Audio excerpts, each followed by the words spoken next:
किन किन तिम्रो तस्बिर मलाई निको लाग्छ किन किन तिम्रो तस्बिर मलाई निको लाग्छ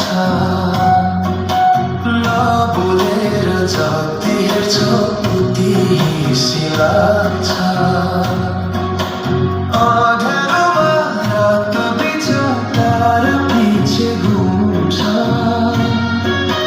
जुनेलीमा जुन सिद्धि ओर्ली मुख छुन्छ किन किन तिम्रो तस्बिर मलाई निको लाग्छ